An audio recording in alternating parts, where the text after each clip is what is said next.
it's Miranda. Welcome back to my channel. Today I'm in Malibu at the Cure Salon and Spa with Tracy Nguyen.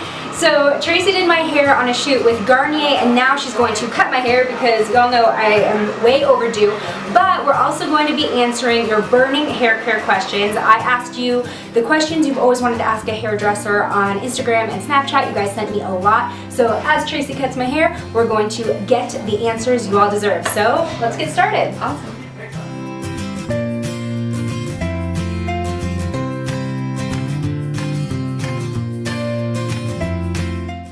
So we just washed, and I have a ton of questions from my followers about hair care and coming to the salon, so hopefully you'll be able to shed some light for us. So the first question, and I feel like this is a super FAQ, how often should someone actually be washing their hair, and what factors play into that? It just depends on your hair type and like how oily your scalp gets. Like for example, my scalp pretty greasy, so I have to do like every other day. If I go more than every other day, what happens is I have to use dry shampoo in between just to kind of control the oil.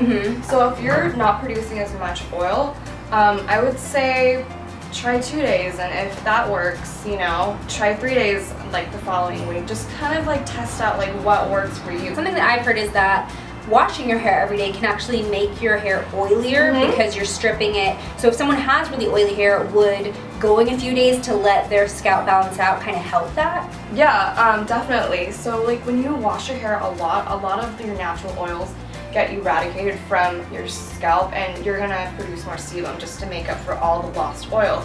So yeah, I would try to like reduce it. You know, if you can just wash it like every other day like I do. I have a really greasy like scalp.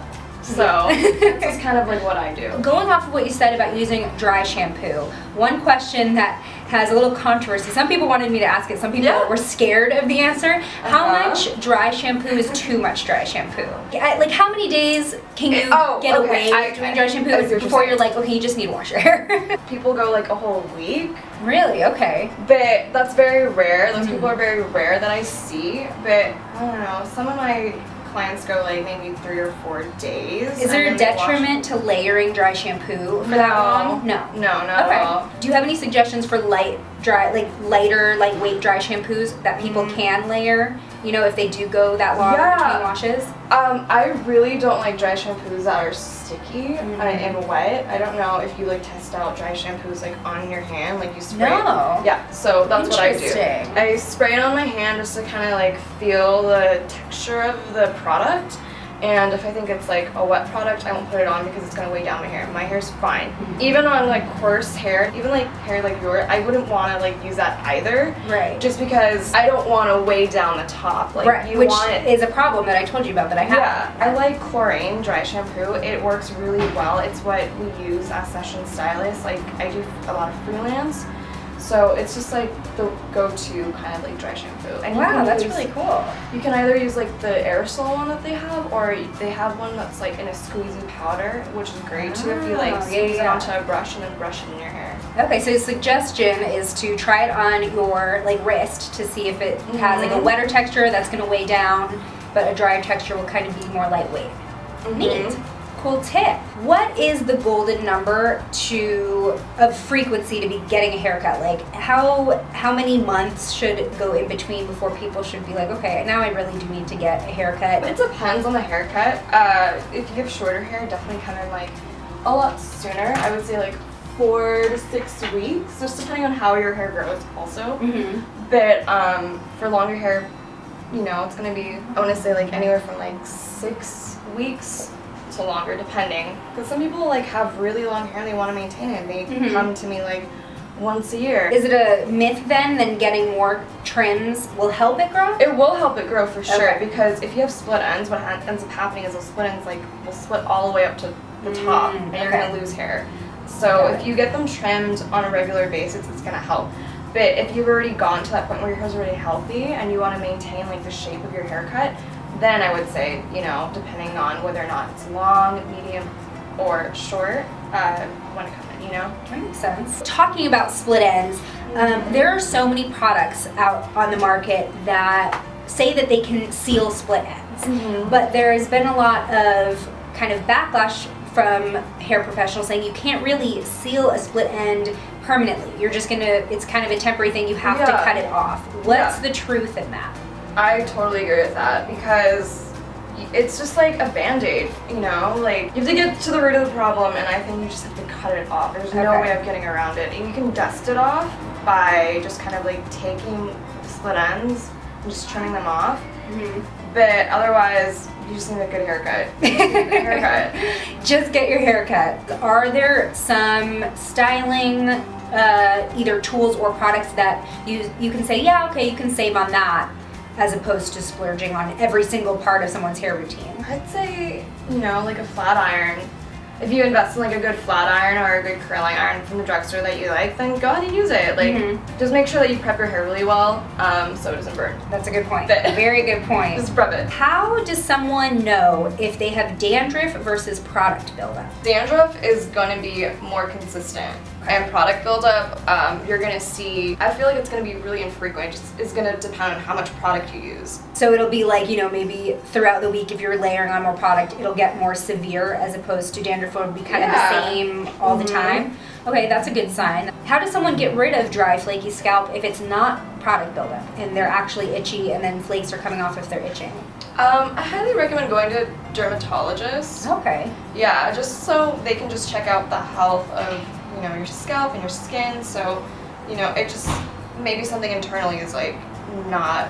Okay, so that could signify something on the inside. Right. Interesting. How often should you use a clarifying shampoo?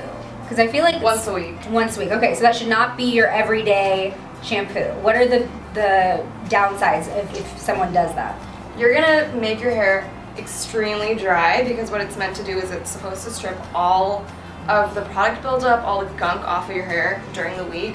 Bumble and Bumble has this one shampoo called Sunday, and it's called Sunday because it's like a reminder, hey, every Sunday go ahead and clarify your hair. Clever. Cool. Awesome. So we will check in with you when we're a little further in my haircut. We're going to focus, and I will see you back in a second. So we are back. We've wet my hair a little bit so we can start seeing my natural texture come through. Also, just a little update. I've been really digging the middle part look on myself lately, so we're going to try to get a style that looks good when I switch up my part. So more on that soon, but back to your burning questions. Here's a next question from one of my followers. When working with hot tools, do heat protectant sprays work better than oil? Personally, I think whatever you put in the hair is going to act like a heat protectant. It doesn't matter if it says heat protectant on it, because whatever burns off your hair is the product, and you don't want your own hair to burn off, so you need to put something on there. So true. Here's a really good one that I've definitely wondered all my life. What is the best temperature to keep your flat iron? I like to do it on the highest setting, but I go That's really, how I am too. Yeah, I do it really fast, so I don't try to like pass it through like 10 million times. Right. That's horrible. But, you know, if you are going to pass it through a bunch of times, do it like maybe 350. I don't know. It also depends on your hair too. Like if you have like really fine like colored hair, you don't want to put too much heat on it. Ah, thank you. You're welcome. Yeah, like I usually straighten my hair at like 450, and I know it's a lot, but just like you, I'm not doing a bunch of passes over my hair. Yeah. And at that temperature, I don't find that I need to.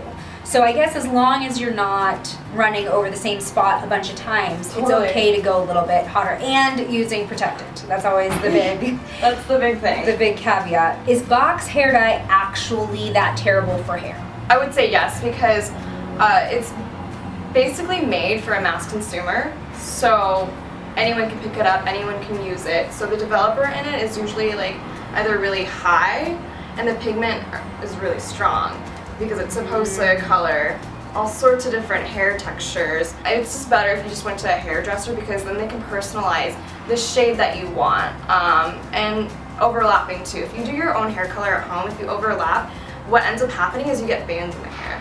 And you're gonna see like lightness through here, but then there's gonna be like a strip of darkness somewhere, you know, where it stops, because you're overlapping the color. So color over color makes it more pigmented. Would there be any type, even in a higher end box dye, that you would trust? Kind of like what we were saying earlier, like maybe going to one of those like Salon or like DP companies, like they kind of sort you out by giving you like a questionnaire and just kind of like go from there. Yeah, I have a video which I will link below about me going to the DP Hue salon in LA, and what they do is you can get your hair done there, or they can mix your custom color for you to take home, which is really cool because you're getting that salon quality and you're getting the developer that you need and the pigment you need, but then you can do it on your own time and you don't have to sit in the salon and do it. But I mean, I like sitting in the salon. You get to be pampered, and someone just handed me champagne. So we were just talking about this when I was getting my hair washed. Can vitamins actually make your hair grow, and what ingredients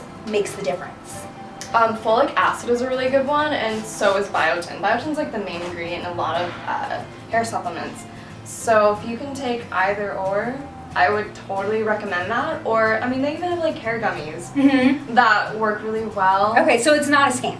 It'll actually work. It's not a scam. It just like those hair gummies, they taste great, but they don't have that much biotin in it. Okay. So I don't know, it's like a fun way to take your vitamins. Right. And we're back. My hair is dry and cut, and now Tracy's just taking some of the weight off of it since we are moving into the hotter months, and my hair can be kind of ridiculous when it's hot because I have so much of it. So we're kind of trying to take care of that. So we're gonna ask the final batch of questions that you all sent me over social media. Here's a really good one.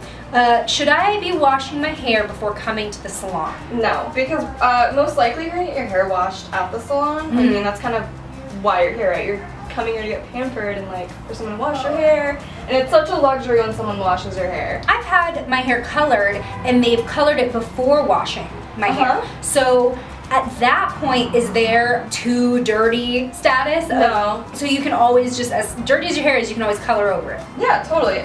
Sometimes it depends on the service, but like for bleaching tones, like I am, I usually let my hair go for a few days just so those oils, my natural oils, can protect my scalp from burning. Oh, that's cool. I didn't know that's why they did that. Yeah. Very neat.